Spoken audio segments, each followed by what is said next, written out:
आमच्या वाडवडिलांच्या जमिनी आम्हालाच मिळाल्या पाहिजेत या एकाच जिद्दीने श्रीरामपूरचा शेतकरी आता रस्त्यावर उतरलाय। आकारी पीडित जमिनीचा प्रश्न आता चांगलाच पेटला असून श्रीरामपूर पोलीस ठाण्यासमोर शेतकऱ्यांनी चक्क चुली मांडून अनोखे जेल भरो आणि चूल बंद आंदोलन सुरू केलंय। शेतकरी संघटनेचे राज्य उपाध्यक्ष विधिज्ञ अजित काळे, उंदीर गावचे शेतकरी सोपानराव नाईक, बापूसाहेब गोरे, बाबासाहेब गायके, शिवाजी आढाव यांच्या नेतृत्वाखाली शेकडो महिला पुरुष शेतकरी या आंदोलनात सहभागी झाले।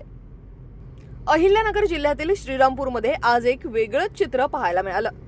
महाराष्ट्र राज्य शेती महामंडळाच्या हरेगाव मळा येथील 9 गावांतील आकारी पडीत जमिनी मूळ मालकांना परत मिळाव्यात ही मागणी जुनीच आहे। मात्र सरकारने या जमिनी विमानाचे इंधन बनवणाऱ्या कंपनीला देण्याचा घाट घातल्याने शेतकरी संघटनेच्या नेतृत्वाखाली शेतकरी आक्रमक झालेत।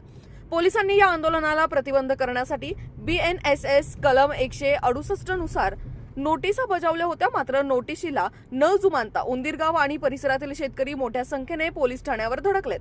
जमिनी आमच्या हक्काच्या, नाही कुणाच्या बापाच्या अशा घोषणांनी परिसर दणाणून केला। विशेष म्हणजे घरादाराचा त्याग करून आलेल्या या शेतकऱ्यांनी पोलीस ठाण्याच्या आवारातच चुली पेटवल्या आणि तिथेच स्वयंपाक करून आपला निषेध नोंदवला।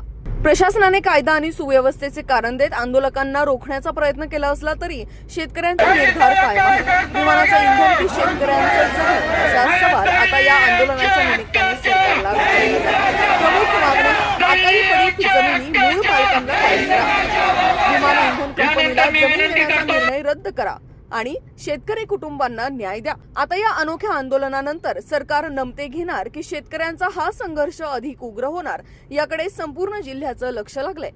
राष्ट्र सह्याद्री न्यूज साठी सरताज सय्यद, श्रीरामपूर। आज आपण पोलीस स्टेशनला एवढ्या संख्येने उपस्थित आहे, तुमची काय मागणी आहे का पोलीस प्रशासनाला? आम्ही आकारी पडीत शेतकरी आहोत। जवळपास 107 वर्षापासून आम्ही आंदोलन उच्च न्यायालयाने 1.5 वर्षापूर्वी निकाल दिला आणि त्या निकालामध्ये या सगळ्या शेतकऱ्यांना 9 गावातील 7,000 एकर जमीन त्यांना परत करण्याचा निर्णय उच्च न्यायालयाने घेतला। उच्च न्यायालयाच्या निर्णयानंतर मंत्रिमंडळाने पण निर्णय घेतला या जमिनी ज्या शेतकऱ्यांच्या त्यांना परत करायची, परंतु कायदेच्या चौकटीमध्ये राहून हा निर्णय घेतलेला असल्यामुळं कायद्यामध्ये थोडी दुरुस्ती करण्याची गरज आहे। या दुरुस्तीच्या माध्यमातून हे प्रकरण राज्यपाल महोदयांकडे, राज्यपाल महोदयांसमोर सुद्धा माझी जवळपास 45 मिनिटं या बाबतीत चर्चा झाली, परंतु गेल्या 1 ते सव्वा वर्षापासून शासनाने याच्यावर पुढं काहीच केलेलं नाही आणि सातत्याने भेटी घेतल्या, बोलणं झालं, परंतु कोणताच काही प्रतिसाद शासनाकडे नाही आहे। त्याच्यामुळं हा संघर्ष आज चालू आहे। हे आज आमचं 4थं आंदोलन आहे आणि हे आता निर्णायक आंदोलन आहे। जोपर्यंत शासन काही निर्णय घेत नाही तोपर्यंत आम्ही इथून काय हलणार नाही। आता आम्ही अटक झालेलो आहोत। हे सगळे 2,500-3,000 हजार आज पोलीस स्टेशनमध्ये येऊन स्वतःला अटक करून आम्ही घेतलेली आहे। इथून पुढची सगळी जबाबदारी प्रशासनाची। 8 दिवसात निर्णय घ्या, 10 दिवसात घ्या। ज्या हिशोबाने आपण बघतोय का तुम्ही दुपारच्या जेवणाची व्यवस्था केलेली आहे, याच प्रकारे आता जोपर्यंत तुम्ही येत आहे का तुमचं राहण्याची वगैरे सोय सगळी तुम्ही स्वतःहून करून आलेली आहे का?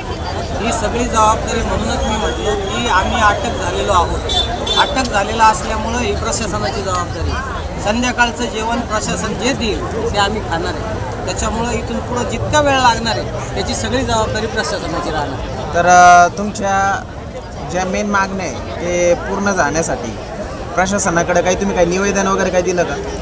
वारंवार निवेदनं दिलेली आहेत। एक निर्णायक निवेदन 8 दिवसापूर्वीच प्रशासनाला दिलेलं आहे। प्रशासनाने आम्हाला त्या निवेदनाचं उत्तर आत्ता दिलं, परंतु ते उत्तर इतकं थोटांड आणि अतिशय चुकीचं होतं की त्याची मी आत्ताच थोड्या वेळापूर्वी होळी केलेली आहे। चुकीच्या पद्धतीने काहीतरी कागदी घोडे नाचवायचे, विषय डायव्हर्ट करायचा, हे शासनाचं काम आहे। आता आम्ही ते सहन करणार नाही।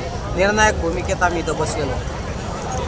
तुमच्या मागण्या आहे की जुन्या जमिनी जे आहे ते तुम्हाला परत पाहिजे। ज्या जमिनी आमच्या बापदादाच्या आहेत त्या जमिनी आम्हाला परत मिळाल्या पाहिजे, याच्यासाठीचा हा संघर्ष।